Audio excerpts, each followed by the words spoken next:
एक अदद राशि आने का सपना तो हर किसी का होता है, लेकिन ये सपना आपका पूरा कैसे हो गया? क्या सही फाइनेंशियल रणनीति अगर आप अपनाएं तो इसके तहत आपका घर का सपना क्या पूरा हो सकता है? और अगर आप घर नहीं खरीदें और उस पैसे को ही आप निवेश कर दें तो क्या आप ज्यादा मुनाफा कमा पाएंगे? योर मनी का मुद्दा आज यही है, लेकिन चलिए शो की शुरुआत करते हैं और आपको बताते हैं आज के शो की हाईलाइट्स। क्या घर खरीदना है फायदे का सौदा? सपनों का घर खरीदने में फायदा या किराए के घर में रहना सही? कम जोखिम वाले फंड में कैसे मिलेगा ज्यादा मुनाफा? क्या कम जोखिम से पूरे होंगे जीवन के आर्थिक लक्ष्य? और अगर आप भी हमसे कोई सवाल पूछना चाहते हैं तो हम लाइव हैं फेसबुक पर इस वक्त। अपने सवाल कमेंट बॉक्स में डालें।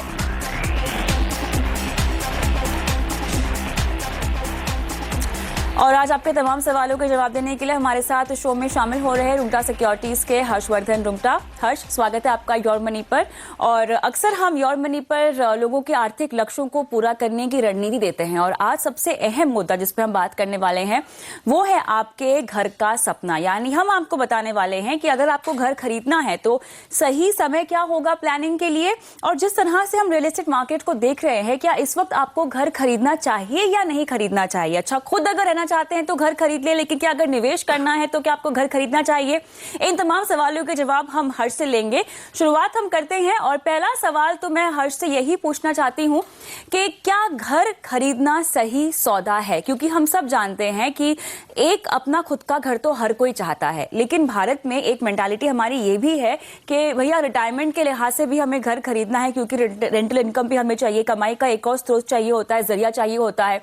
तो इसीलिए भी लोग दो दो घर खरीद लेते हैं, तीन तीन घर खरीद लेते हैं। लेकिन मौजूदा हालात में बाजार को देखते हुए इक्विटी मार्केट की बात करूं और रियल एस्टेट मार्केट की बात करूं, क्या घर खरीदना सही सौदा है?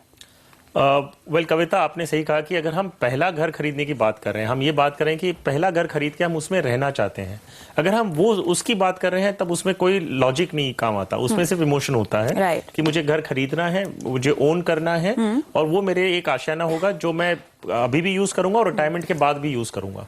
सो ये एक तो है कि आप पहला घर अगर खरीद रहे हैं तो ऑब्वियसली उसमें कोई डिस्कशन नहीं होता। अब हम बात कर रहे हैं कि हमें सेकंड घर खरीदना चाहिए जो एक इन्वेस्टमेंट के रूप में होता है। अगर आप कोई भी इन्वेस्टमेंट कर रहे हैं, मान लीजिए आप रियल एस्टेट में कर रहे हैं या आप इक्विटीज में कर रहे हैं, डेट में कर रहे हैं, या कोई गोल्ड या सिल्वर खरीद रहे हैं, उसके पहलू जो होते हैं, उसके जो पैरामीटर्स होते हैं, वो आपको इन्वेस्टमेंट के रूप से कंपेयर करने हैं। सो अगर हम रियल एस्टेट की बात करते हैं तो ऑब्वियसली हमने देखा है कि रियल एस्टेट में एक डिमांड सप्लाई का जो इक्वेशन है, आज की तारीख में सप्लाई ज्यादा है और डिमांड कम है। सो हमने रियल एस्टेट के प्राइसेस बढ़ते हुए नहीं देखे हैं, और ये सप्लाई आगे जाते हुए अफोर्डेबल हाउसिंग के रूप में या कोई भी दूसरे कारण एफएसआई इंक्रीमेंट की बात करें तो इसमें सप्लाई बढ़ने वाली है।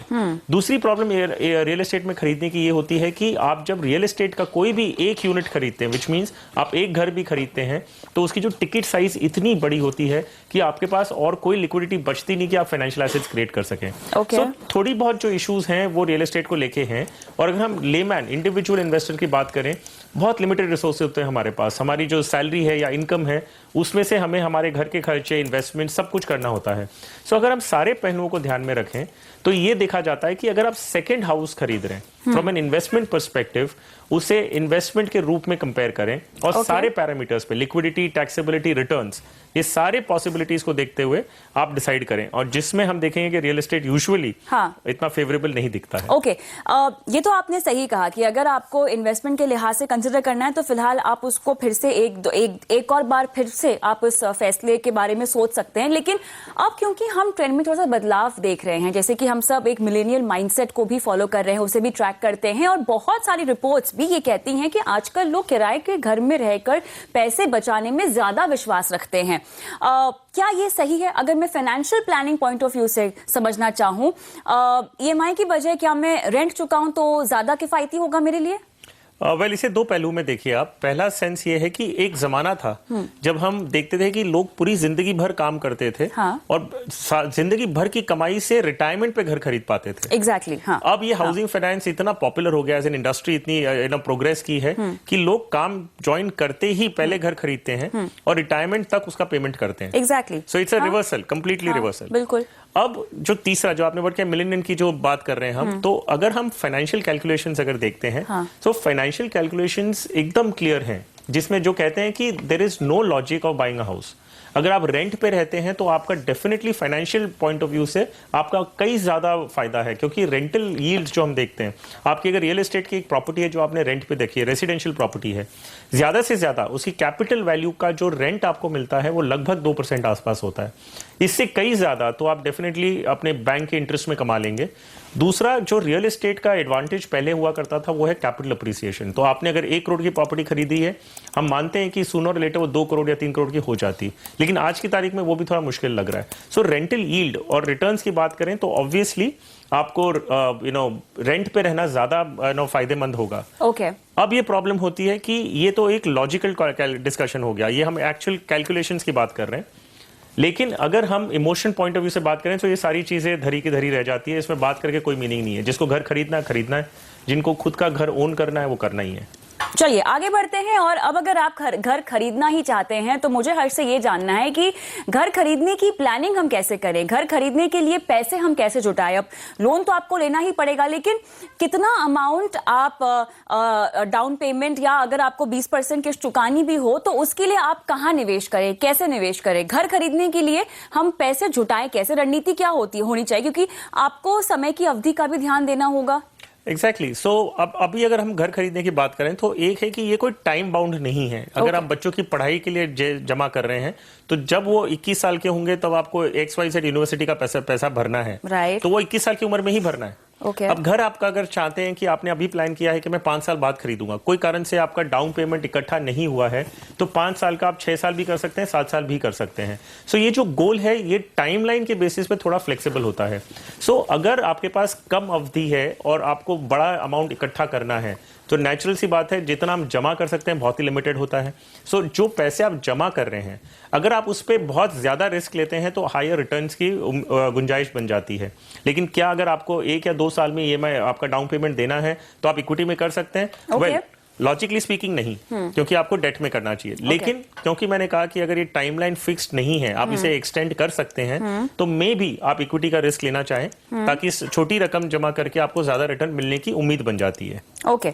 अब एक छोटा सा उदाहरण मुझे आपसे समझना है। इनफैक्ट मैं चाहती हूँ कि आप लोगों को समझाए भी। अगर आप घर के लिए EMI भरे या अगर आप घर नहीं खरीद कर उसी राशि की आप SIP कर ले तो आपको कितना मुनाफा होगा, ये कैलकुलेशन मुझे आपसे समझना है। SIP की मैं बताऊंगी, आप बताइए EMI की कैलकुलेशन।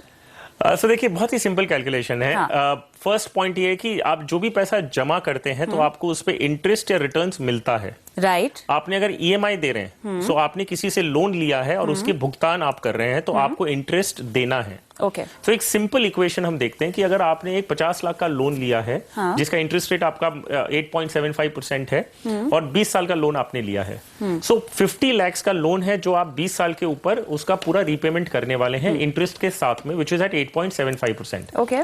सो जो EMI बनती है वो करीबन 47,500 के आसपास आपकी EMI आएगी। ये EMI जब आप भरना शुरू करते हैं और 20 साल के ऊपर जब आप भरते हैं, आपने 1 करोड़ 8 लाख रुपया भरा है।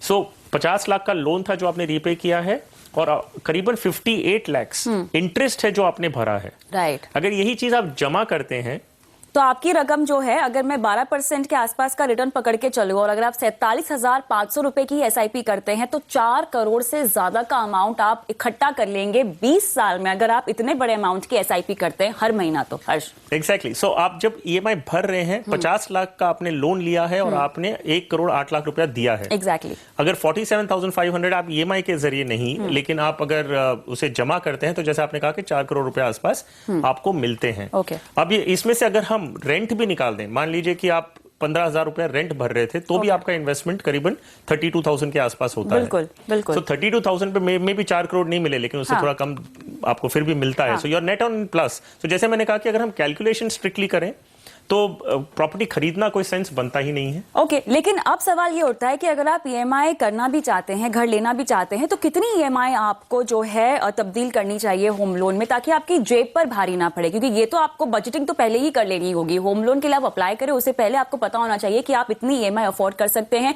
क्योंकि आपको अपने बाकी के भी तो खर्चे देखने होंगे। बच्चों की स्कूल की फीस होगी और बाकी घर चलाने का भी आपका जो खर्च होगा वो भी कंसिडर करके ही आपको एक EMI अमाउंट पर डिसाइड अपने आप को करना चाहिए। चाहिए? सो डेफिनेटली अगर हम बैंक्स की सैंक्शन अमाउंट्स भी देखें हाँ. तो वो इतना ही मानते हैं कि आपकी जो भी टेक होम इनकम है, आप सैलरी जो आपके घर में सब कटने के बाद जो आप टेक होम सैलरी है या टेक होम इनकम है आपकी, उसका 40 to 50% आप ईएमआई के रूप में दे सकते हैं। बाकी का अमाउंट आपको आपके खर्च के लिए चाहिए। तो आपकी जो ईएमआई कैलकुलेट होती है, पोटेंशियल टू पे ईएमआई, वो आपकी 50% इनकम का गिनती होती है और उसी बेसिस पे लोन अमाउंट डिसाइड किया जाता है। आपके पर्सनल पॉइंट ऑफ व्यू से अगर पॉसिबल हो सो आपको जो ईएमआई, जो होम लोन का ईएमआई है या एनी अदर लोन, सब मिला के जो है वो 40% से ज्यादा आपका कभी भी टेक होम इनकम का 40% से ज्यादा आपका ईएमआई लायबिलिटी नहीं होनी चाहिए। चलिए, और आखिर में मुझे आपसे यही समझना है कि जिस तरह से हम इंटरेस्ट रेट सिनेरियो देख रहे हैं भारत में, तो ऐसे में क्या हमें फ्लोटिंग या फिक्स्ड रेट इंटरेस्ट की ओर बढ़ना चाहिए? किस तरह से हम ये डिसाइड करें? वेल इसमें दोनों थॉट है। सो हमने कई इन्वेस्टर्स के साथ, कई इंडिविजुअल्स के साथ बात की है, तो उसमें कई ऐसे बहुत छोटा कम लोग हैं लेकिन वो फिक्स्ड इंटरेस्ट रेट प्रेफर करते हैं। वो उनका कहना ये है कि जो भी मेरा लोन है उसमें मुझे आउटगोइंग कितनी है वो मेरी फिक्स्ड है। आई नो कि इसमें कोई भी फेर बदलाव नहीं होने वाला और मैं सारे कैश फ्लोज इसके आसपास में प्लान कर सकता हूं। उसी के अगेंस्ट में दूसरी बात है कि फ्लोटिंग रेट इंटरेस्ट, हम ये मानते हैं कि सरकार का पूरा फोकस एवरी इकोनॉमी में अगर प्रोग्रेस करनी है तो interest rates can not be high. So eventually सारी जो गवर्नमेंट्स अक्रॉस द वर्ल्ड होंगी वो इंटरेस्ट रेट्स को कम करने के लिए सारी नीतियां प्लान करती हैं। सो हम अगर देखते हैं कि इंटरेस्ट रेट कम होने वाले हैं तो डेफिनेटली हमें उसका फायदा मिलना चाहिए। सो फ्लोटिंग रेट का बेनिफिट ये है कि आपको अगर इंटरेस्ट रेट घटता है तो उसका फायदा आपको भी मिलता है। लेकिन अगर आप फ्लोटिंग रेट अगर लोन ले रहे हैं तो एक मार्जिन रखिए कि आपकी ईएमआई भरने की क्षमता मान लीजिए 10,000 रुपए है या 20,000 रुपए है।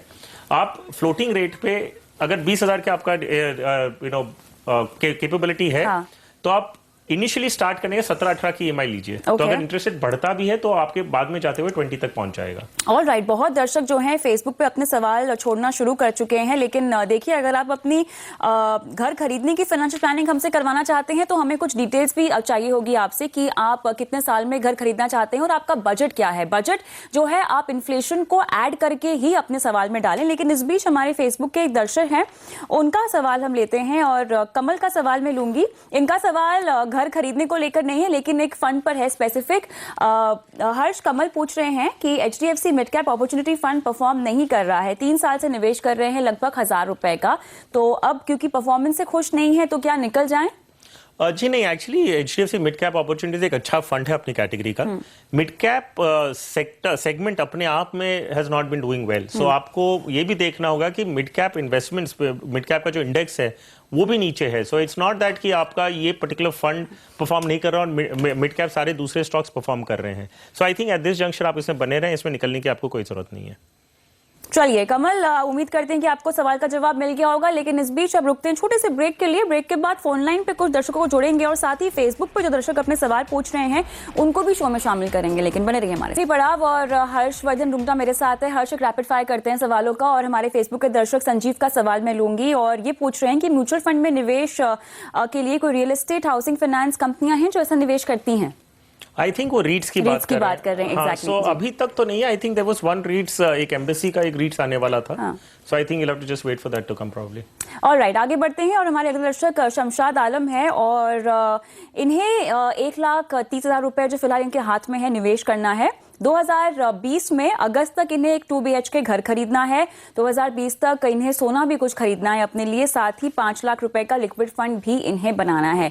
इन्होंने LIC की पॉलिसी खरीद रखी है। अपने बड़े भाई की एक कॉलेज फीस है इनकी, जिसका खर्चा लगभग 3 साल तक लगातार बरकरार 10,000 रुपए तक का। घर खर्चा इनका 15 से 20,000 रुपीज और बहन की शादी करनी है जिसके लिए 1 लाख रुपए भी इनका खर्च है जो जमा करना है। काफी स्कैटर्ड है इनका पूरा पोर्टफोलियो। निवेश के नाम पे फिलहाल तो कुछ भी नहीं है, लेकिन 1,30,000 रुपए इनके हाथ में है जिसका निवेश कर सकते हैं। सुबेल 1,30,000 रुपए में उन्हें काफी चीजें करनी है और समय भी नहीं है, काफी चीजें करनी है और 1-1.5 साल के अंदर ही सारी चीजें होने वाली है। So first and foremost of course 1,30,000 में आपकी सारी जरूरतें पूरी नहीं होगी, लेकिन इन एनी केस मैं एसेट क्लास आपको बता सकता हूं कि वो जमा का करना है। आप इक्विटी तो डेफिनेटली अवॉइड करेंगे, डेट में बने रहें।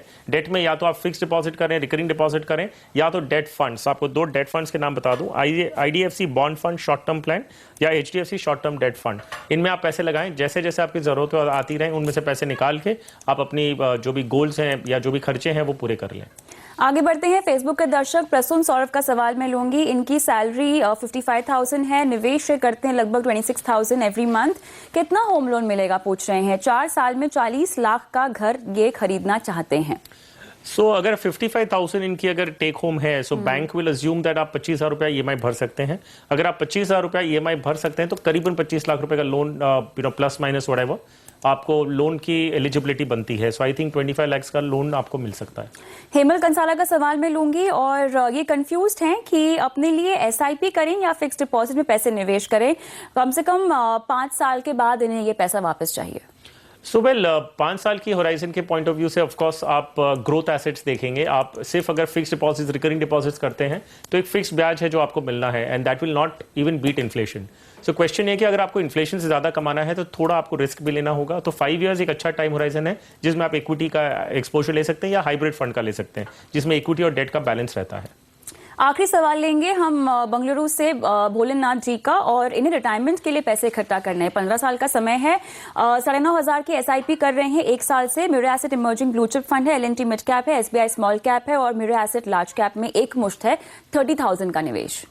अगर हम देखें पूरा एसआईपी पोर्टफोलियो जो है वो मिड एंड स्मॉल कैप का है। इस तरह से हम पोर्टफोलियो यूजुअली नहीं बनाते हैं। आप लार्ज मिड कैप में एक इवन आउट एक्सपोजर लेते हैं। मैं आपको सजेस्ट करूंगा कि 9,500 रुपए जो आपके हैं वो आप इस प्रकार करें। एक्सिस ब्लू चिप फंड में 3,500, आईसीआईसीआई प्रू मल्टी कैप में 2,500 रुपए और मेरा एसेट इमर्जिंग ब्लू चिप में जिसमें आप 3.5 कर रहे हैं वो कंटिन्यू करते रहें। तो इस प्रकार आपका पूरा पैसा लार्ज मल्टी कैप और आपको इमर्जिंग जो हम लार्ज मिड कैप कैटेगरी बोलते हैं उसमें भी हो जाएगा। अगर हम 14% के आसपास रिटर्न देखते हैं ओवर द नेक्स्ट 15 ईयर्स तो आपका एसआईपी और लमसम जो अमाउंट है वो मिला के अगर हम रिटर्न देखते हैं तो करीबन 55 to 60 लाख आप इकट्ठा कर सकते हैं। चलिए, उम्मीद करते हैं कि आपको सलाह समझ में आ गई है। इसके मुताबिक आप बदलाव भी करेंगे अपने पोर्टफोलियो में। बहुत बहुत शुक्रिया हर्षा शो पे आने के लिए। और योर मनी में आपके सवाल थमने नहीं चाहिए। अपने सवाल आप लगातार हमें भेजते रहें। ट्वीट करें @कविता_th पे। आप चाहे तो अपने सवाल ईमेल के जरिए भी हम तक पहुंचा सकते हैं।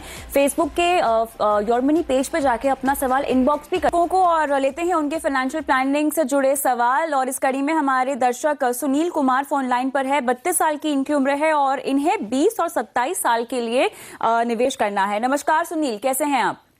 बढ़िया मैडम। आपने Reliance small cap, SBI Magnum multi cap और आईसीआईसीआई इक्विटी डेट में निवेश किया हुआ है। कितने साल से निवेश कर रहे हैं? मैडम मेरे को 2 ईयर हो गए होंगे आसपास इसके। 2 साल हुए हैं तीनों फंड्स में? हाँ जी मैडम। मुझे ये बताइए कि आपको 20 से 27 साल के आसपास के लिए कॉर्पस इकट्ठा करना है। 20-27 में ना 7 साल का फर्क है, जहां पर आपकी जो कॉर्पस की अमाउंट है ना बहुत बड़े मार्जिन से अलग हो जाएगी, इनफैक्ट बढ़ जाएगी। तो करना क्या है आपको 20 या 27 साल के बाद इस पैसे का? मैडम असल में मुझे रिटायरमेंट के लिए प्लानिंग करनी है। तो रिटायरमेंट के लिए कितना इकट्ठा करना चाहते हैं? यही कोई 50-60 लाख के आसपास। ये आपने कैलकुलेट करके आपको लग रहा है कि रिटायरमेंट के बाद भी आपके पास काफी समय होगा जीवन गुजारने के लिए, तो 50-60 लाख रुपए इनफ होंगे या आपके पास और भी प्रावधान है, आपके पास जुगाड़ है? मैडम और भी मेरे पास प्रावधान है। बाकी ये मैंने आपके जो प्रोग्राम के जरिए मैंने ये सब किया है। ठीक है, चलिए बहुत बढ़िया। आपको बताते हैं कि क्या इन फंड से आप 50-60 लाख रुपए अपने रिटायरमेंट के लिए जोड़ पाएंगे या नहीं। सुनील जी, बहुत क्लियरली कि आपने 2,500 रुपए हर महीने के जमा कर रहे हैं equity as an asset class में और एक हाइब्रिड फंड है आपके पास। आई थिंक ये कॉम्बिनेशन अच्छा है। सिर्फ एक चेंज करना चाहूंगा, आप रिलायंस स्मॉल कैप में जो 500 रुपए कर रहे हैं उसे बंद कर दीजिए और एसबीआई मल्टी कैप आपके पास ऑलरेडी है उसमें आप जोड़ दीजिए। सो आपके पास 2 स्कीम्स ही रहेंगी finally, ICICI equity and debt fund जिसमें आप 1000 कर रहे हैं और एक मल्टी कैप फंड जिसमें आप 1,500 रुपए कर रहे हैं। तो इस तरह से आपका इन्वेस्टमेंट्स जो है वो इक्विटी एंड हाइब्रिड फंड्स इसके हिसाब से ठीक है। और 2,500 रुपए अगर आप जमा कर रहे हैं 20 से 27 साल के बीच में, अगर आप 50 या 60 लाख रुपए चाहते हैं, ये इकट्ठा होने में दिक्कत लगती नहीं है। चलिए हम आगे बढ़ते हैं और कुछ अहम खबरें, इनफैक्ट निवेश के और विकल्प जो बाजार में मौजूद है निवेशकों के लिए वो मैं आपको बता देती हूँ। यहाँ मैं बात कर रही हूँ एनसीडी की, और श्रीराम ट्रांसपोर्ट ने 10,000 करोड़ रुपए जुटाने के लिए बॉन्ड जारी किया है। श्रीराम ट्रांसपोर्ट का ये बॉन्ड जो है कल से खुला है और 16 अगस्त तक ये बंद होगा। श्रीराम ट्रांसपोर्ट के एनसीडीज पर सालाना आपको 9.12 से लेके 9.70% तक का ब्याज मिलेगा और निवेश की कुछ श्रेणियों में सीनियर सिटीजन को जो है 0.25% अतिरिक्त ब्याज भी मिलेगा। कंपनी कि एनसीडी को केयर रेटिंग्स ने AA+ स्टेबल की रेटिंग दी है, वहीं इंडिया रेटिंग्स की बात करें आउटलुक स्टेबल के साथ साथ AA+ की रेटिंग भी दी है। किस तरह के निवेशकों को ये विकल्प चुनना चाहिए? डेट की कहानी काफी चिंताजनक है, लेकिन पूरे डेट कैटेगरी को मैं यहाँ पे इंक्लूड नहीं करना चाहूंगी। कुछ फंड्स हैं जो अछूते हैं इस तरह की डिफॉल्ट की समस्या से, लेकिन उस डर की वजह से पूरे डेट कैटेगरी पर असर पड़ा है। क्या इस स्थिति को देखते हुए मुझे एनसीडी की ओर झुकाव या रुझान बढ़ाना चाहिए अपना? सो वेल ऑफ कोर्स एक एनसीडी इन्वेस्टर वो है जो डीमैट अकाउंट में बॉन्ड्स लेने वाले हैं और मार्केट में लिक्विडिटी जो है वो लिस्ट होने के बाद आप मार्केट में ही बेच सकते हैं। इसमें अगर हम देखें कि आपका जो इंटरेस्ट रेट है, जैसे आपने कहा कि 9.2 से 9.7% के आसपास है, तो ये डेफिनेटली जो बैंक रेट्स हैं आज की तारीख में उससे कई ज्यादा आपको मिल रहा है। सो मोस्ट सर्टेनली आप इसका फायदा लेना चाहेंगे। AA+ रेटिंग है, सो अगर आपको ऐसे लगता है कि ये रेटिंग में आप कंफर्टेबल हैं और आपको 9.5% आसपास अगर रिटर्न मिल रहा है तो definitely why not, you will consider. लेकिन ऑब्वियसली ओवरबोर्ड मत जाइए, क्योंकि हमने देखा कि रेटिंग्स को गिरते हुए भी टाइम नहीं लगता है। डाइवर्सिफाई कीजिए अपने निवेश को, सलाह यही है। ब्रेक पर जाना है, उससे पहले एक छोटा सा सवाल लेंगे फेसबुक का। अमित बाम का सवाल है, सेक्टोरियल फंड्स में कितना फायदा होता है? SBI हेल्थकेयर अपॉर्चुनिटीज में 1000 रुपए का निवेश है, UTI ट्रांसपोर्टेशन और लॉजिस्टिक्स में 1000 रुपए का निवेश है। कब से कर रहे हैं हम नहीं जानते।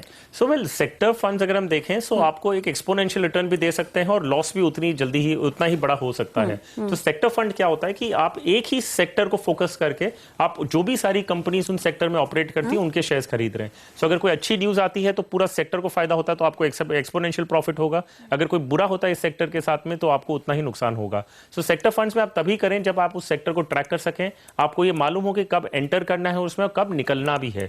आप सेक्टर फंड में पूरी जिंदगी बने रहेंगे तो ऐसे नॉर्मली डज नॉट वर्क। इससे बेटर होगा कि आप डाइवर्सिफाइड फंड लें।